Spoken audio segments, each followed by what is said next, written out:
Good morning. I'm so excited to be here in my backyard. I very rarely ever get to speak in LA County, so this is exciting for me. You know, it's interesting to talk about my startup journey because when I think startup, I think millennials in their garage building the next iPhone. So it's been interesting for me to think about my work and the work of my team from this perspective. In the last month, I've spoken at 4 different cities, and so I've actually had a lot of time to really reflect on my journey in building Wonder Women Tech because I've spent the last 4 years kind of in that fight or flight mode where you're just kind of just innovating and working and working and working and throwing things at a wall and building and seeing what sticks and not even having time to reflect on success. You tend to mostly focus on the things you don't do right. And so even when you have those opportunities for success, you kind of don't really give yourself, that sort of pat on the back that you need. And so for me, fast forwarding 4 years later and looking back at this work, I'm only now starting to look at, wow, like I did that and we did that. So I'll go backwards a bit because, Wonder Women Tech and I were not supposed to meet. I was a kid from New Mexico, born from poverty, a black father and a white mother, in a highly Hispanic community in a space where there were not a lot of opportunities for me. I wasn't really destined to succeed. Teachers gave up on me when I was a kid because I hated my life. And even though I was super smart, I just didn't want to do my work. And so I was kind of cast aside. I was the kid that was really cast aside, but had a lot to offer. I dreamed of space exploration, laying under the stars, looking, and thinking about what Mars was going to be like. So I had this real passion for science, technology, innovation. But one of the biggest things that I really had was a love for humanity, because for me, being that kid that had all of these challenges, I wanted to solve them all. So I went to school to be a psychiatrist and actually ran a psychiatrist office for 6 years. And my first goal was, in addition to being the psychiatrist, I wanted to be a best-selling author. So nowhere in my life path trajectory was I supposed to be creating a tech conference. So how did that actually happen? As I said before, being very passionate about humanity, I'm also a visionary. I'm the oldest of 5 kids. So, to get through childhood, you kind of have to have an imagination. And so for me, I've always thought about life in terms of how can I make things better? How can I solve challenges? And I think that's just a natural segue into being an entrepreneur, because as an entrepreneur, we're constantly solving challenges. We're constantly wanting to innovate the next thing, even if it already exists. So for me, being an entrepreneur has been sort of an easy transition, but also a very incredibly challenging one. So in my journey to finding myself and discovering what that global impact was going to be for the impact that I wanted to make in the world, I've done a lot of things. The Hugs campaign, hugging over 8,000 people, standing on a street corner, launching the I Am Equality campaign with 0 budget. Got a bunch of people together, and we, called, and I'm talking Lady Gaga's photographer to host an event for us in Toronto. We had the Australian Marriage Equality do an event for us in Australia. And just all of these things, it was easy for me to build teams, to have people get behind my ideas. That's one of my gifts. And the other thing is just fearless asking.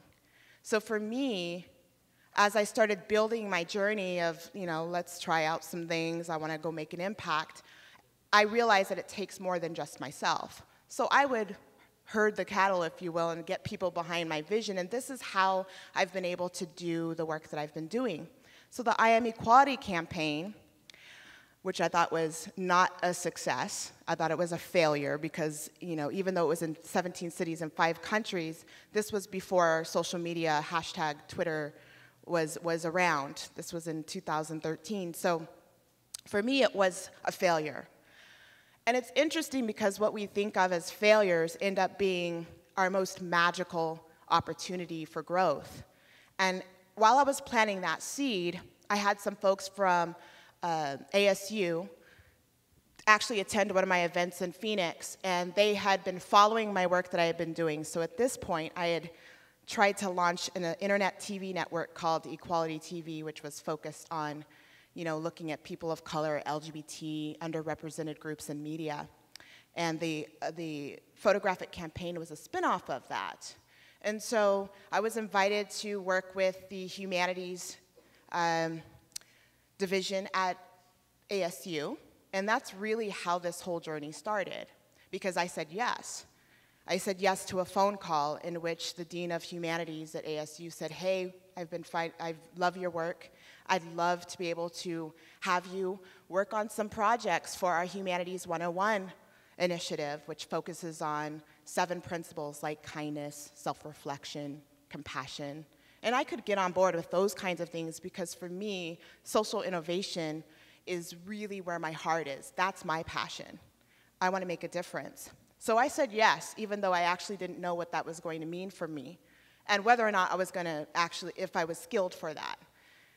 So, that yes turned into a year's worth of programming. And at the end of that, we had had an exploration of how do we bridge the gap between technology and humanity.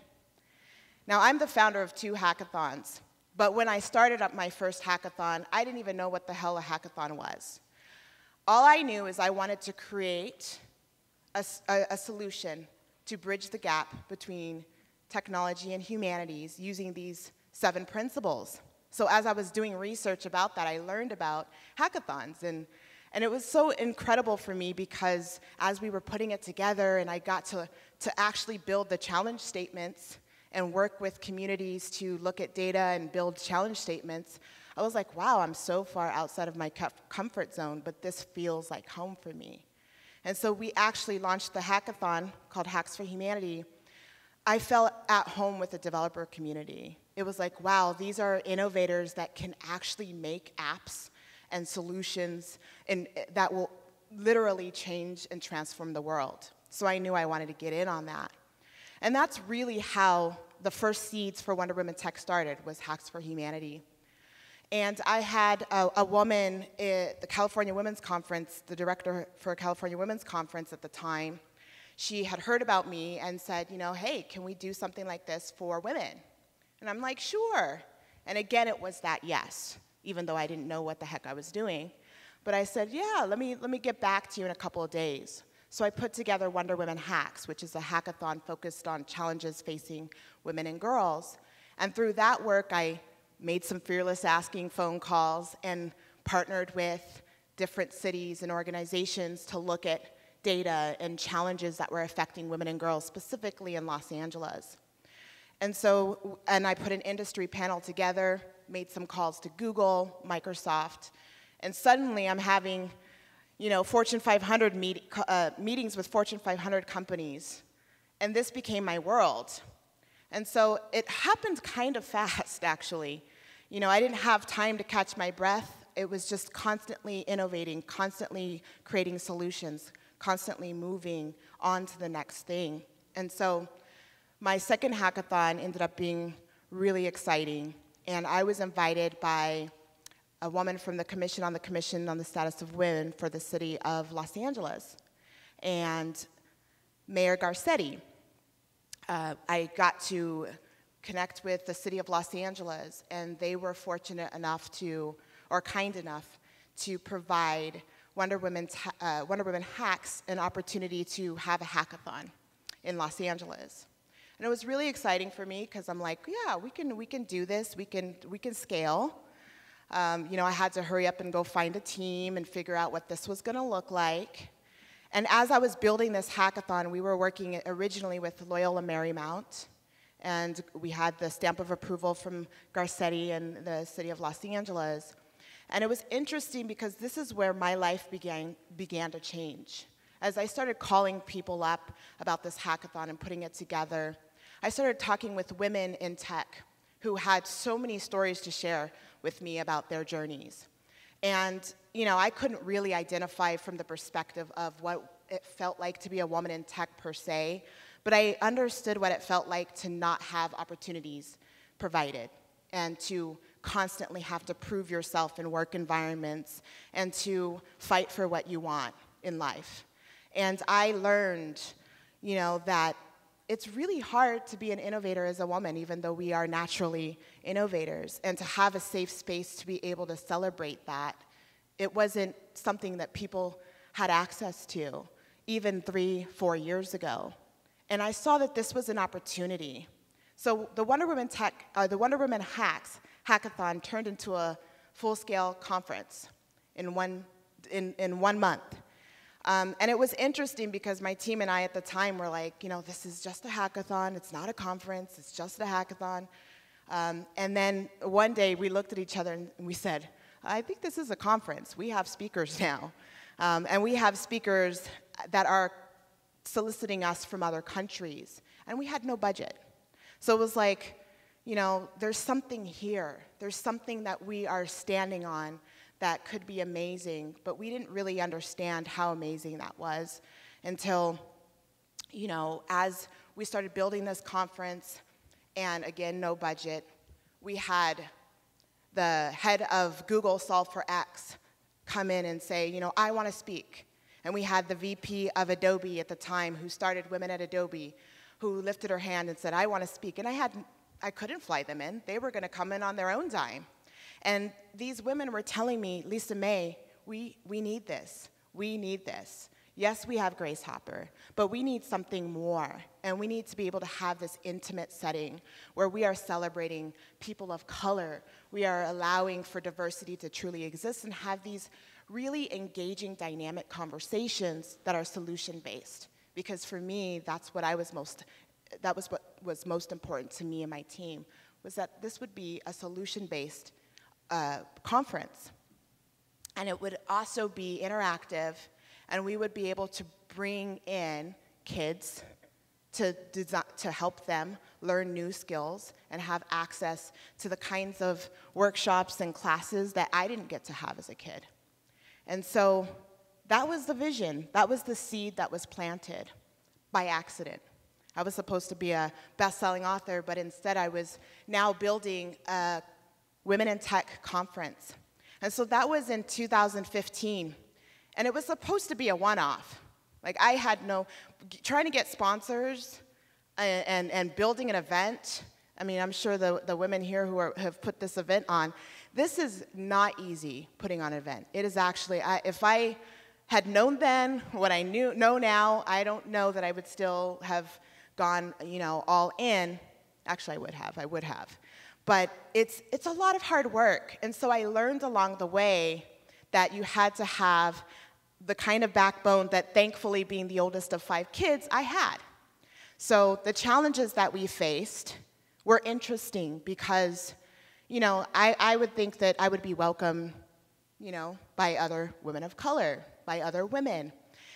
No, that was not the case. It was interesting as we were building this platform to actually find some of our most challenges that we faced were from the community itself. And we constantly, my team had to innovate and think of how are we going to reach them. And for me, I learned very quickly about leadership. I learned very quickly about building a business that I had no business building. And I had to learn quickly how to foster relationships with big companies like Google and have them believe in me and my vision and the competency of my team, even though we had nothing behind us. So the first year, we had Time Warner, we had Air Jordan, had a whole basketball court built inside of the stage. The mayor of Los Angeles, they donated the airplane hangar where the Spruce Goose was built in Playa Vista. YouTube did our launch party. We had just all of these cool things that were put together, but it was still challenging. When I came out of that event, I was like, there is no way in hell I'm going to do this again. This is a one-off. I'm done. And so, you know, it's interesting when you start something, it's exciting at first, But then when you start hitting wall after wall, it takes a lot to have to reignite yourself over and over again, especially if you don't have access to sustainable funding, or if you have naysayers, you know, in the background, which I have had. And so my team and I, we wrestled with that. We were actually being bullied while we were building the event, interestingly enough, and we learned about resilience. And I think that's a very key component when you're building something, no matter what it is that you have this sense of resilience.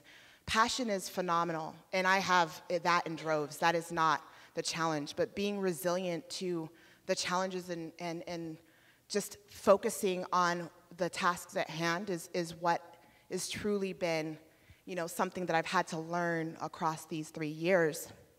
But it's been interesting because even though I tried to walk away from this, you know, when you're meant to do something, I think it continues to find you no matter how hard you try to give up on it. And Wonder Women Tech has been that for me. I was done.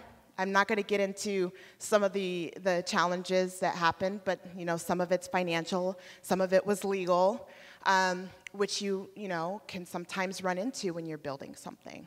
I learned very quickly about the shortcomings of launching your own business and having to retain a lawyer early on. And it's been a humbling experience for me. And so giving up on that, I actually was sucked right back in because the mayor of Long Beach had heard about what we put together and invited me to his chambers. And I had a beautiful meeting with his team, the innovation team, which was funded by the Bloomberg Philanthropies grant for cities. They're here for 3 years. So I decided to do another one of my fearless asks. I put together a 3-year proposal in which I said, hey, use Wonder Women Tech as a case study. See how we grow across 3 years, how we contribute to economic development, and let that be, you know, something that you can take back to the Bloomberg Philanthropies team. And so when I had done that, I didn't have a team by this time. We had all disbanded. I didn't have much of a case study. I had one event underneath me. But after receiving hundreds of emails post-event and people saying, please, we need this, I decided that I was going to go all in for this. And I was going to give it everything I had because I was passionate about this work. And I did feel like this was an opportunity that I needed to get in on. And this was just before diversity and inclusion became the buzzwords that they are now. So this was an exciting time, and the mayor's office said yes in one day, 24 hours, which is unheard of if you ever work with governments. But that set the stage. You know, I decided that this was my mark, the opportunity to work with governments, bring together Fortune 500 companies, work with universities, work with startups and founders and organizations, and putting them all under one roof to highlight, celebrate, and educate women and the underrepresented across STEAM industries. And I wanted to explore STEAM because there's enough tech conferences out there. I wanted to look at how arts intersected with all of these industries. I wanted to be able to bring fun to the vision. And so given this opportunity to build Wonder Women Tech across 3 years has allowed us to grow beyond measure. It has allowed us to take, you know, collectively, some of my team is here, to come together and think about life differently. Like, what are the challenges we want to solve? Who are the speakers that we're going to bring to the table? And what kinds of programming are we going to put inside of this? And who are the companies that we are going to work with to make these things happen? And that has been one of the most magical and amazing and horrible and phenomenal journeys of my life, is building Wonder Women Tech. Because from that first moment of not knowing what the hell I was doing to, from 1 year to the next, going global, we were invited this year, our second year with the city of Long Beach, to take our vision to London and work with the Ministry of Justice in the UK and Innovate UK, which is the largest, one of the largest government entities in the UK. And we were able to take our vision to a 2-day conference there And it was really phenomenal because, number one, again, we did not have relations there. We just wanted to do our work. And we presented ourselves to companies, and we worked with Expedia, rolled out the red carpet. Ministry of Justice rolled out the red carpet, and they donated their space because, again, I did some fearless asking. Which it's phenomenal for me because we are still a startup. We struggle with funding.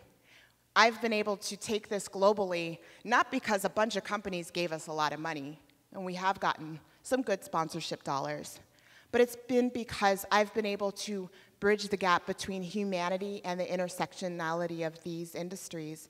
And I think we've been able to tug on some heartstrings to look at ROI differently, to look at innovation differently. And I believe Wonder Women Tech has allowed that to happen.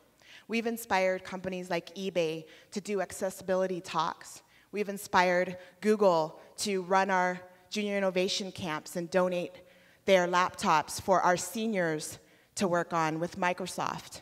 We've inspired companies to think about how they innovate differently in terms of working with deaf communities, hiring deaf communities.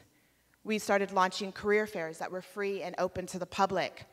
And the emails that we receive for people that are getting jobs that wouldn't have ordinarily gotten a job, a blind person who said, you know, I would have never been able to have this opportunity if you hadn't inspired these companies to think differently about their candidates. We are putting together a talk and presentation on D&I for the headquarters of Amazon in December, where we are going to inspire 200 recruiters to think about hiring differently. This is the opportunity and the work that we've been able to do. And this journey, you know, as I reflect and look back on all the times that I felt challenged, and all the times that I looked at those and said, well, I'm going to say yes anyway, or I'm going to move forward anyway, because there is an opportunity here. And this year, you know, we were able to do London and Long Beach last month. It's one of our most successful events.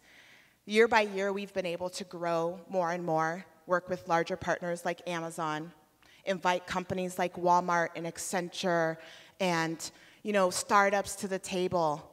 And it's been such a joy for us to look at how we've made an impact and global. So next year, in 2018, we're so excited because it's like all of our hard work, the sweat, the tears, the, you know, the sacrifices we've made. It's not a joke. You know, gentleman earlier said you have to be willing. Are you willing to mortgage your house? I just downsized and sold most of my belongings, and so did one of my co-producers, to continue this vision, because we believe that much in what the work we're doing. And in my fearless asking, I've been able to get the Office of Trade and Promotion for Washington, D.C. to sponsor us for next year. We're producing our first global summit at the Ronald Reagan Building and International Trade Center, the largest building in the nation. And they are rolling out the red carpet with the mayor of D.C. and getting behind us in our vision. And I get to work directly with governments to create impact, look at policy and legislation, and work with CEOs of major companies. And this has been, you know, looking back on my journey of the girl that was standing on street corners hugging people, who dreamed of being a psychiatrist, to sitting on stage with Reverend Jesse Jackson, who was our keynote this last month, and thinking about civil rights movement and diversity and technology and the future generation and what it means to be an innovator and a pioneer in the space. I don't think about this as a startup journey, because for me, this has always been my work. It's an opportunity to continue to inspire other people to go out and do what I do, to go out and do what they love to do, to learn new skills, to be technologists or scientists. You know, that girl that was sitting under the stars and looking at Mars, who knew that years later I would be sitting down talking with the VP of Virgin Galactic and his wife, who is the lead engineer for JPL Mars Curiosity rover, and we would be discussing, you know, the privatization of space exploration and Mars, colonizing Mars, which is not as close as we think it is. But it's so interesting because you never know where you're going to go when you say yes. I think it's interesting that when we launch something, we are so much in our own way. There are so many times I wanted to give up on this. I mean, as the gentleman earlier said, you know, you don't want to know about the 3 things that happened this morning, yesterday, last week. You know, last week, we found out that Grace Hopper is on the same day as our conference next year, which is a bad thing. It's not a good thing. But you know, it's interesting because I gave myself 2 days, Friday and Monday, to be upset and to feel through the emotions of, shit, that sucks. Now we have to compete against sponsors. Most of our sponsors are also their sponsors, and who are they? Where are they going to go? It's just challenging. It's one of the challenging things. But then, you know, this is where you take a moment to think about what are your advantages? What makes you different than the competition? How are you going to set yourself apart and continue to do the work that you do and not get discouraged because somebody else is doing the same thing or doing it on the same day or making a product that's similar to yours? Because yesterday we spent the entire day strategizing and coming up with ways that we were going to innovate even more. And I walked away from last night feeling so empowered and excited and feeling like, you know what, there is no competition because our work speaks for itself. Our passion, everybody has a lane. We're not in competition with anyone. And I think oftentimes in business, we think about business that way. Oh my God, the competitors, we gotta do a SWOT analysis. We have to think about what are other people doing. I think it's great to be aware of them. But one of the things I caught myself doing this last week and this week is being so concerned about the other people that I lost sight for 2 days about the vision that's ahead of me. And so once I got back to that, I feel like next year and the ideas that my team and I came up with last night is really going to set the stage. So, you know, challenges are part of the startup journey. Doubt, feeling that you can't do something because you don't have enough funding. For me, how have I been able to get Fortune 500 companies and mayors of major cities, London, DC, LA, Long Beach, to sponsor and support my vision when I had nothing? Nothing. Because I did fearless asking, and I was resilient, and it is hard work. I think a lot of people feel like just because you have an idea that it's enough, and it's not enough, because if I didn't have the passion, drive, amazing team behind me, I would not still be here. I would not be doing DC in January. I am pretty sure of that. I would probably be in New Mexico, laying back under the stars, looking and wishing that there was something that I could do. Because the thing is there is no time like the present to start and to keep going. And I think that we live in such an amazing time right now where I think any of us, no matter our gender, no matter what box we're gonna check mark off, this is an amazing time to be alive and start something. People are ready to listen. People are ready to support. Whether it's a buzzword or not, it's going to be policy, and this is the time to start and always keep going. Thank you.